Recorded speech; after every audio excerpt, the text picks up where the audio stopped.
വിശ്വാസത്തിന്റെ നായകനും പൂർത്തി വരുത്തുന്നവനുമായ യേശുവിനെ ഓർത്തുകൊള്ളുക.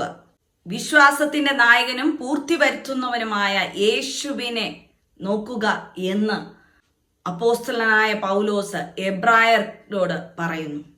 ആ എബ്രായരോട് പറയുന്നത് ബൈബിളിലെ ഓരോ ലേഖനങ്ങളും ക്രിസ്ത്യാനികളായ നമ്മോടും കൂടി സംസാരിക്കുന്നതായ കാര്യങ്ങളാണ്. യേശു ക്രിസ്തുവിനെ വിശ്വസിക്കുന്ന ഓരോ വ്യക്തി ജീവിതങ്ങളോടും പൗലോസ് അപ്പോസ്തലൻ പറയുന്നതായ ഉപദേശമാണ് ഓരോ ലേഖനങ്ങളും. ഇബ്രായർക്ക് എഴുതിയ ലേഖനം 12-ാം അധ്യായം അതിന്റെ 2-ാം വാക്യത്തിലാണ് പറയുന്നത്, വിശ്വാസത്തിന്റെ നായകനും പൂർത്തി വരുത്തുന്നവനുമായ യേശുവിനെ നോക്കുക എന്ന്. ആരാണ് നമ്മുടെ വിശ്വാസത്തിന്റെ നായകൻ എന്നാണ് അവിടെ വ്യക്തമാക്കുന്നത്.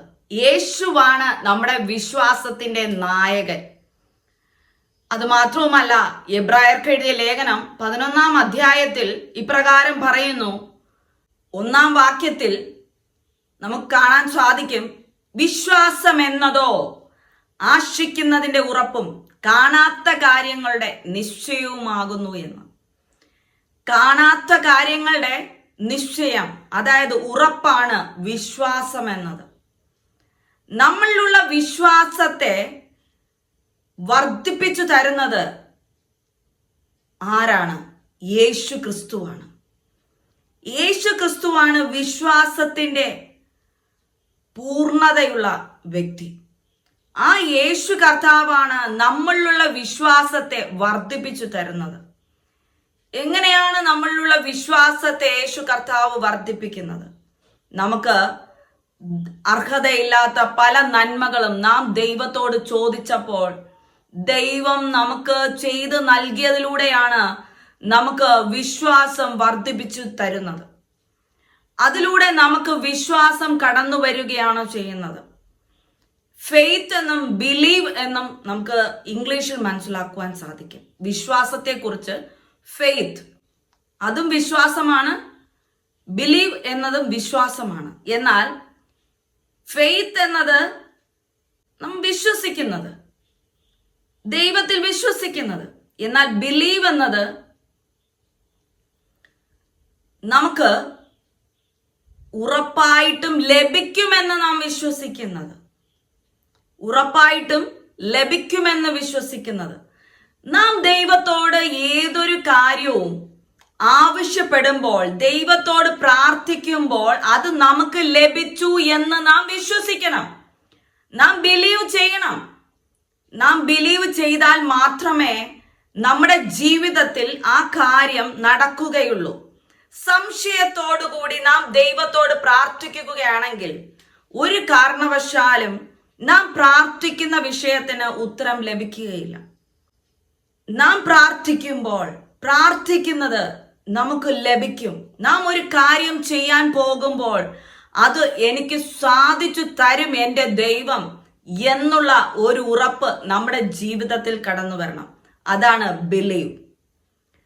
ആ വിശ്വാസം നമുക്ക് ദൈവം നൽകുമെന്നുള്ള ഉറപ്പ്, ദൈവം ചെയ്തു തരുമെന്നുള്ള ഉറപ്പ് നമ്മുടെ ജീവിതത്തിൽ, നമ്മുടെ ഹൃദയത്തിന്റെ ഉള്ളിൽ നമുക്ക് കടന്നു വരണം. എബ്രായർക്ക് എഴുതിയ ലേഖനം 11-ാം അധ്യായം താഴോട്ട് വായിക്കുമ്പോൾ നമുക്ക് കാണുവാൻ സാധിക്കും അനേകം ഭക്തന്മാരെ കുറിച്ച്. ദൈവത്തെ വിശ്വാസത്തോടെ അവർ ഓരോ കാര്യങ്ങളും വിശ്വസിച്ചുകൊണ്ട് പ്രാപിച്ചതായ ഓരോ കാര്യങ്ങളും ഓരോ ഭക്തന്മാരെ കുറിച്ചും അവിടെ വിശദീകരിച്ചിട്ടുണ്ട്. ഹാനോക്ക് വിശ്വാസത്തോടുകൂടെ ദൈവസന്നിധിയിലേക്ക് മരണം കാണാതെ എടുക്കപ്പെട്ട വ്യക്തി. അബ്രഹാം വിശ്വാസത്തോടുകൂടി തന്റെ വാഗ്ദത്ത സന്തതിയെ പ്രാപിച്ച വ്യക്തി.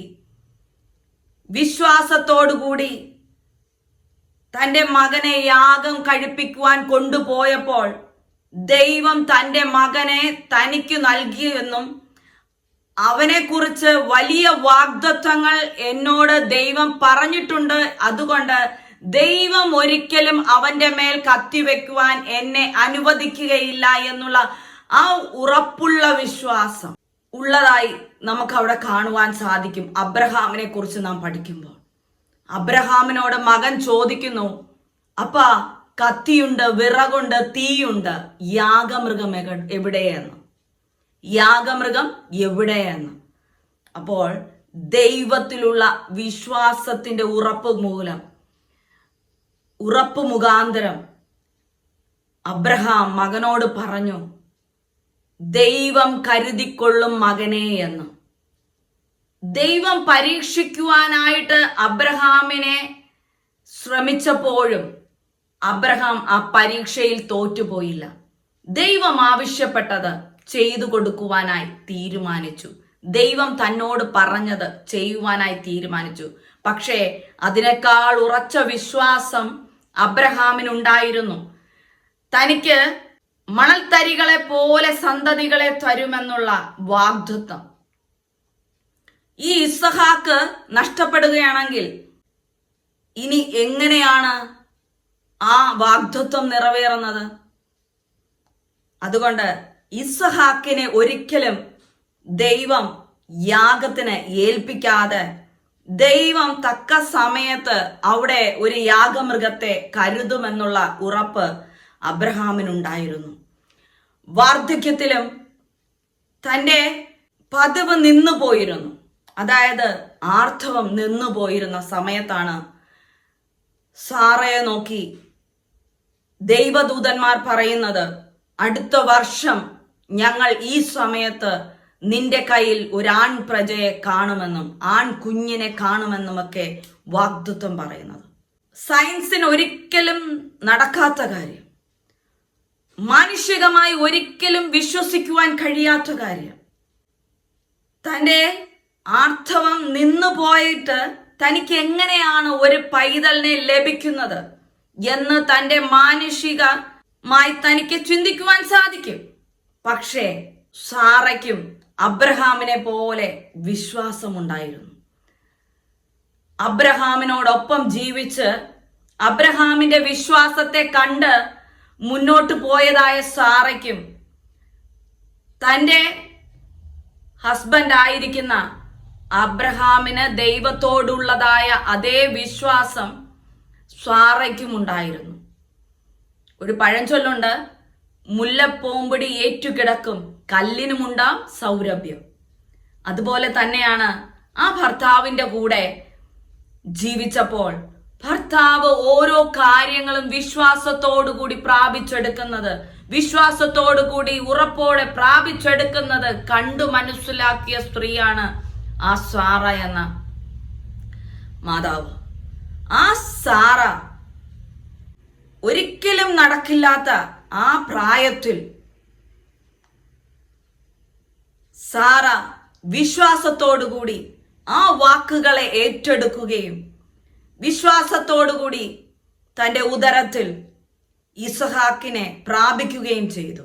ദൈവം നമ്മോടൊരു കാര്യം പറഞ്ഞിട്ടുണ്ടെങ്കിൽ നമുക്ക് ഉറപ്പുണ്ടായിരിക്കണം, അത് ദൈവം നമുക്ക് നൽകുമെന്ന്, ദൈവം നമുക്ക് തരുമെന്നുള്ള ഉറപ്പ് ഉണ്ടായിരിക്കണം. നാം ഒരു കാര്യം ചെയ്യുവാനായിട്ട് നാം മുന്നോട്ട് ഇറങ്ങുമ്പോൾ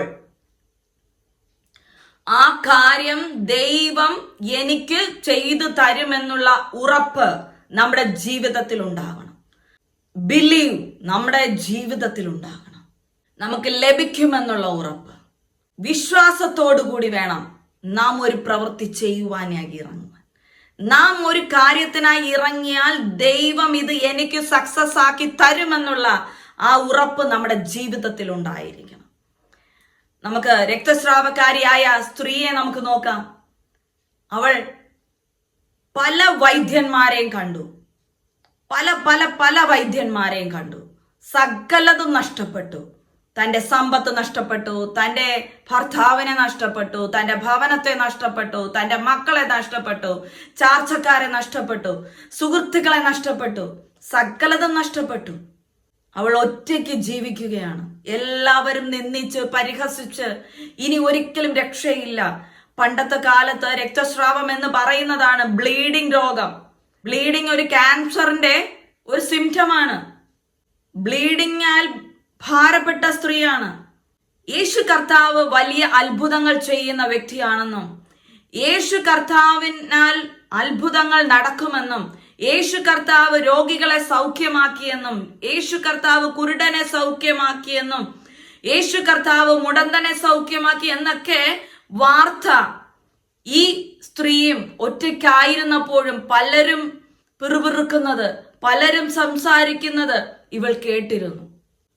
അങ്ങനെ കേട്ടതായ ഒരു സമയത്താണ് അവൾ ആയിരിക്കുന്ന സ്ഥലത്തുകൂടെ യേശു കർത്താവ് കടന്നു പോകുന്നതിനെ കുറിച്ച് അവൾ അറിഞ്ഞത്.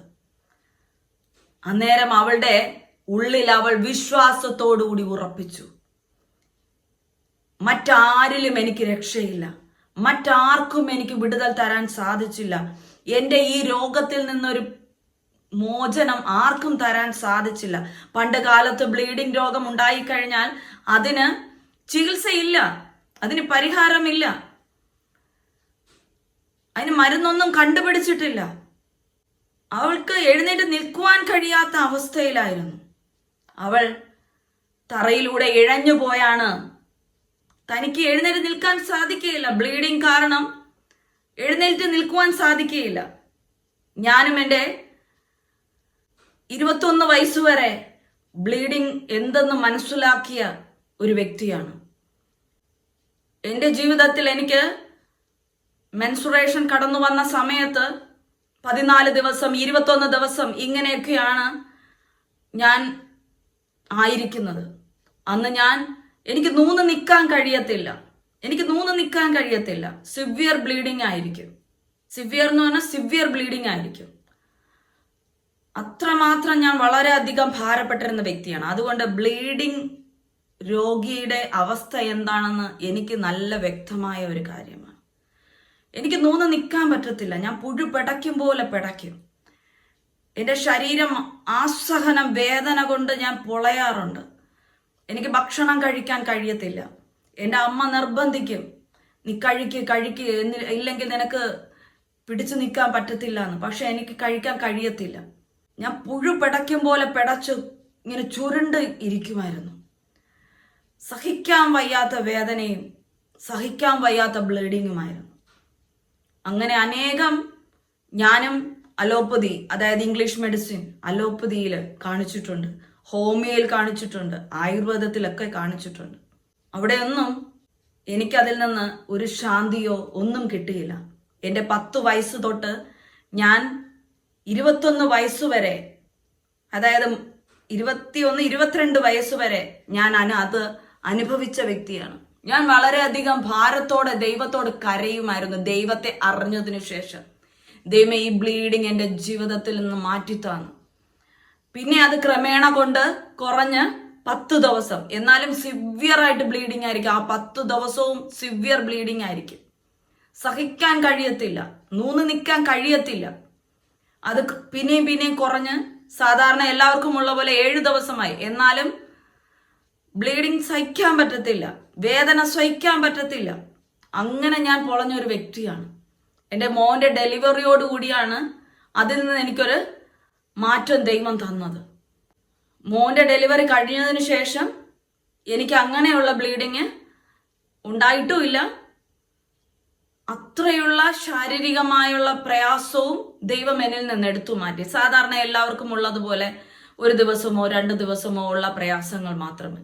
അതുകൊണ്ട് ബ്ലീഡിങ് എന്താണ്, ബ്ലീഡിങ് രോഗിയുടെ അവസ്ഥ എന്താണ് എന്നുള്ളത് എനിക്ക് വളരെ വ്യക്തമായ കാര്യം. അവൾ വിശ്വാസത്തോടുകൂടി അവൾക്ക് എഴുന്നേറ്റ് നടക്കുവാൻ സാധിക്കാതെ, ആരുടെയും ആരും തൊടത്തില്ല അന്നത്തെ കാലത്ത് ബ്ലീഡിങ് എന്ന് കേട്ടാൽ. കാരണം രക്തസ്രാവമുള്ള സ്ത്രീ പാപിയാണ്, ദൈവം ശപിച്ച വ്യക്തിയാണെന്നാണ് ആ കാലഘട്ടത്തിൽ എല്ലാവരും ചിന്തിച്ചിരുന്നത്. അതുകൊണ്ട് ആരും സഹായിക്കത്തില്ല. അവൾ പാളയത്തിന് പുറത്തായിരിക്കും. അന്ന് ദൈവം ശപിക്കപ്പെട്ട രോഗമുള്ളവരെല്ലാം പാളയത്തിന് പുറത്താണ് താമസിക്കുന്നത്. അവർ മറ്റുള്ളവരുടെ ഇടയിൽ താമസിക്കത്തില്ല. അങ്ങനെ ആയിരിക്കുന്ന സാഹചര്യത്തിലാണ് അവൾ കേൾക്കുന്നത്, യേശു കർത്താവ് ഇതുവഴി വരുന്നുണ്ട്. മറ്റുള്ളവർ ശ്രദ്ധിക്കാതെ അവൾ തൻ്റെ ഹൃദയത്തിൽ ഉറപ്പിച്ചു, ഞാൻ യേശുവിൻ്റെ തൊങ്ങലിലൊന്ന് തൊടുമ്പോൾ എനിക്ക് ഈ രോഗത്തിൽ നിന്ന് എൻ്റെ ഈ ബ്ലീഡിംഗ് രോഗത്തിൽ നിന്ന് ദൈവം വിടുതൽ തരും, യേശു കർത്താവ് എന്നെ വിടുവിക്കും എന്നുള്ള ആ ഉറപ്പോടെ ആരും കാണാതെ തറയിലൂടെ ഇഴഞ്ഞിഴഞ്ഞിഴഞ്ഞ് കർത്താവിൻ്റെ അടുത്തു ചെന്ന് അവൻ്റെ വസ്ത്രത്തിൻ്റെ തൊങ്ങലിലൊന്ന് തൊട്ടു. ആ തൊങ്ങലിൽ തൊട്ടപ്പോൾ അവൾ എങ്ങനെ വിശ്വസിച്ചുവോ, അവൾ വിശ്വസിച്ചു, ഞാൻ അവൻ്റെ വസ്ത്രത്തിലൊന്ന് തൊടുമ്പോൾ എനിക്ക് പൂർണ്ണ സൗഖ്യം വരുമെന്ന്. അങ്ങനെ അവൾ യേശു കർത്താവിൻ്റെ വസ്ത്രത്തിൻ്റെ തൊങ്ങലിൽ തൊട്ടപ്പോൾ തന്നെ യേശുവിൻ്റെ ശരീരത്തിൽ നിന്ന് ശക്തി പുറപ്പെട്ട് അവളിലേക്ക് ചെന്ന് അവളെ സൗഖ്യമാക്കി. അന്നേരം ദൈവം, യേശു കർത്താവ് അവിടെ ആ കൂടെ ഉണ്ടായിരുന്നവരോട് ആരെന്നെ തൊട്ടു എന്ന് പറഞ്ഞു. അപ്പോൾ അവർ എല്ലാവരും പറഞ്ഞു, കർത്താവ് ഇത്രയും തിരക്കി ഇത്രയും തിരക്കുള്ള അവസ്ഥയിൽ ആര് തൊട്ടു എന്ന് ചോദിച്ചാൽ എങ്ങനെ പറയാൻ സാധിക്കും? പലരും തട്ടി കാണത്തില്ലേ, പലരും തൊട്ട് കാണത്തില്ലേ എന്ന്. ഇല്ല, ആരോ ഒരാൾ എന്നെ തൊട്ടു, ആ വ്യക്തിയിലേക്ക് എൻ്റെ ശക്തി പുറപ്പെട്ടു എന്ന് പറഞ്ഞ് യേശു കർത്താവ് തിരിഞ്ഞു നോക്കിയപ്പോൾ അവൾ യേശു കർത്താവിൻ്റെ വസ്ത്രത്തിൻ്റെ തൊങ്ങലിൽ ഇങ്ങനെ പിടിച്ചിരിക്കുകയാണ്. യേശു കർത്താവ് അവളെ നോക്കി പറഞ്ഞു, നിന്റെ പാപത്തെ മോചിപ്പിച്ചിരിക്കുന്നു, നിന്നെ സൗഖ്യമാക്കിയിരിക്കുന്നു എന്ന് കർത്താവ് പറയുവാനിടയായി. അവളുടെ വിശ്വാസമാണ് അവളുടെ സൗഖ്യത്തിന് കാരണമായി തീർന്നത്. അതുപോലെ തന്നെ നമുക്ക് നോക്കാം, യായിറോസ് വിശ്വാസത്തോടു കൂടി കടന്നു വന്നു. യേശു കർത്താവ് എൻ്റെ മകളെ സൗഖ്യമാക്കുമെന്ന്. പക്ഷേ അദ്ദേഹം അവിടെ എത്തുന്നതിന് മുമ്പേ, യേശു കർത്താവിൻ്റെ അടുത്ത് എത്തുന്നതിന് മുമ്പേ അയാളുടെ മകൾ മരിച്ചുപോയി. അപ്പോൾ യായിറോസിൻ്റെ ഭവനത്തിലെ ജോലിക്കാർ യായിറോസിനോട് പറഞ്ഞു, ഗുരുവിനെ ശല്യം ചെയ്യേണ്ട, മകൾ മരിച്ചുപോയി, നമുക്ക് പോകാമെന്ന്. ആ ശബ്ദം യേശു കർത്താവ് കേട്ടപ്പോൾ യേശു കർത്താവ് പറഞ്ഞു, വിശ്വസിക്കുക മാത്രം ചെയ്യുക, വിശ്വസിക്കുക മാത്രം ചെയ്യുക. ഉടൻ തന്നെ യേശു കർത്താവ് യായിറോസിനോടൊപ്പം തൻ്റെ ഭവനത്തിൽ പോവുകയും ആ മരിച്ചു കിടക്കുന്ന മകളെ നോക്കി ബാല ഉറങ്ങുകയാണ് എന്ന് പറയുകയും, ബാലേ എഴുന്നേൽക്ക എന്ന് പറഞ്ഞതും അവൾ കണ്ണു തുറന്ന് എഴുന്നേൽക്കുകയും ചെയ്യുകയുണ്ടായി. അതെന്തുകൊണ്ട്? വിശ്വസിക്കുക മാത്രം ചെയ്യുക എന്ന് യായിറോസിനോട് പറഞ്ഞപ്പോൾ അവിടെ മരിച്ചു, ഇനി എൻ്റെ മകൾ ജീവിക്കത്തില്ല എന്ന് തിരിച്ചു പറഞ്ഞില്ല. യേശു കർത്താവ് പറഞ്ഞതിനെ വിശ്വസിച്ചു. വിശ്വസിക്കുക മാത്രം ചെയ്യുക എന്ന് പറഞ്ഞത് ഏറ്റെടുത്തു. യേശുവിനെ കൂടെ കൊണ്ടുപോയി തൻ്റെ ഭവനത്തിൽ. അതുകൊണ്ട് യേശു കർത്താവ് അവിടെ ചെന്ന് ആ മകളെ ഉയർപ്പിച്ചു. അതേപോലെ നമുക്ക് കാണുവാൻ സാധിക്കും, ലാസർ എന്ന യേശുവിൻ്റെ ഏറ്റവും അടുത്ത ഒരു സുഹൃത്താണ് ലാസർ. ലാസർ ദീനം പിടിച്ച് മരിച്ചുപോയി. 4 ദിവസം കഴിഞ്ഞ് ലാസറിന്റെ ഭവനത്തിലേക്ക് യേശു കർത്താവ് കടന്നു പോവുകയാണ്. അപ്പോൾ മാർത്ത ഓടി വന്ന് പറഞ്ഞു, നീ ഉണ്ടായിരുന്നെങ്കിൽ എന്ന്. അപ്പോൾ യേശു കർത്താവ് മറുപടിയായി എന്ത് പറഞ്ഞു? വിശ്വസിച്ചാൽ ദൈവത്തിന്റെ മഹത്വത്തെ കാണാം. വിശ്വസിച്ചാൽ ദൈവത്തിന്റെ മഹത്വം. വിശ്വസിക്കുക എന്നതാണ് കർത്താവ് എവിടെയും പറയുന്നത് നമുക്ക് കാണുവാൻ സാധിക്കും. നമ്മുടെ ജീവിതത്തിലും നാം എന്തു കാര്യവും നാം ദൈവത്തോട് പ്രാർത്ഥിക്കുമ്പോൾ വിശ്വസിക്കണം. വിശ്വാസത്തോടു കൂടി പ്രാർത്ഥിക്കണം. അത് നമുക്ക് ലഭിക്കും. ചിലപ്പോൾ താമസമുണ്ടാകും. ലാസറിന്റെ കാര്യത്തിൽ താമസമുണ്ടായില്ലേ? മരിച്ച് നാറ്റം വെച്ച് 4 ദിവസം കഴിഞ്ഞില്ലേ? എന്നിട്ടും അവിടെ ദൈവത്തിന്റെ മഹത്വത്തെ യേശു കർത്താവ് വെളിപ്പെടുത്തിയതുപോലെ നമ്മുടെ ജീവിതത്തിലും നാം വിശ്വസിക്കണം. നമ്മുടെ ജീവിതത്തിൽ നാം പ്രാർത്ഥിക്കുന്ന വിഷയങ്ങൾക്ക് ദൈവം ഉത്തരം നൽകും.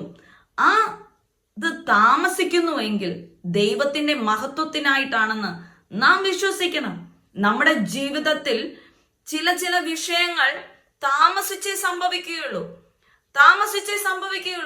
പക്ഷെ ദൈവം നടത്തി തരുമെന്നുള്ള ഉറപ്പ് നമ്മുടെ ഉള്ളിൽ ഉണ്ടായിരിക്കണം.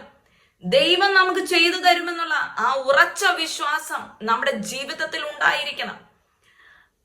ഒരു കാര്യം വൈകുന്നു എങ്കിൽ അത് നാം ചിന്തിക്കേണ്ടത് ദൈവനാമ മഹത്വത്തിനായിട്ടാണ് ദൈവം അത് വൈകിക്കുന്നു എന്ന്.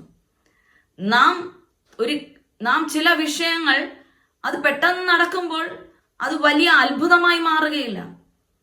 പക്ഷേ നാം പല ദിവസങ്ങളായി, പല വർഷങ്ങളായി, പല കാലങ്ങളായി പ്രാർത്ഥിക്കുന്ന വിഷയങ്ങൾക്ക് പലർക്കും അറിയാമായിരിക്കും. നാം ചില വിഷയങ്ങളെ കുറിച്ച് പ്രാർത്ഥിക്കുന്നത്, അത് എൻ്റെ ദൈവം എനിക്ക് നൽകുമെന്ന് നാം പറയുന്നതും പലർക്കും അറിയാമായിരിക്കും. പക്ഷേ നടക്കാത്തത് കണ്ടിട്ട് പലരും നമ്മെ നോക്കി, അയ്യോ അവൾ ഇത്രയും പ്രാർത്ഥിച്ചിട്ട്, അവൻ ഇത്രയും പ്രാർത്ഥിച്ചിട്ട് ദൈവം അവൾക്ക് ചെയ്തു കൊടുത്തില്ലല്ലോ എന്ന് ചിലർ പറയും. ചിലർ നോക്കി പരിഹസിക്കും.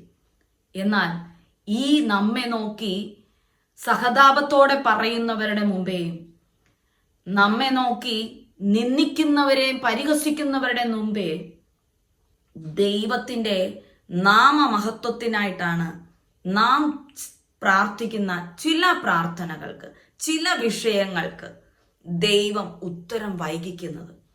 വൈകി ആ ഉത്തരം ലഭിക്കുമ്പോൾ എല്ലാവർക്കും ആശ്ചര്യമായി തീരും. ലാസർ ഉയർക്കപ്പെട്ടപ്പോൾ 4 ദിവസം കഴിഞ്ഞ് ഉയർത്തെഴുന്നേറ്റപ്പോൾ ആ ദേശം തന്നെ കിടുങ്ങുവാൻ, ആ ദേശത്തിലുള്ള പ്രമാണിമാർ തന്നെ, പള്ളി പ്രമാണികൾ തന്നെ കിടുങ്ങുവാൻ, ഞെട്ടുവാൻ ഇടയായി തീർന്നു. ഇതെങ്ങനെ സംഭവിച്ചു എന്ന്. അതുപോലെ നമ്മുടെ ചില വിഷയങ്ങളും ദൈവത്തിന്റെ ടൈം ആവുമ്പോൾ നടത്തിത്തരും. അത് ദൈവനാമ മഹത്വത്തിനായിട്ടായിരിക്കും. ഇതെങ്ങനെ സംഭവിച്ചു? ഒരു ലൂപ്പ് ഹോള് പോലും ഇല്ല അത് സംഭവിക്കുവാൻ. ഇപ്പോഴത്തെ സാഹചര്യം വച്ച് നോക്കുമ്പോൾ നാം പ്രാർത്ഥിക്കുന്ന വിഷയം നടക്കുവാൻ ഒരു സാഹചര്യവും കാണത്തില്ല.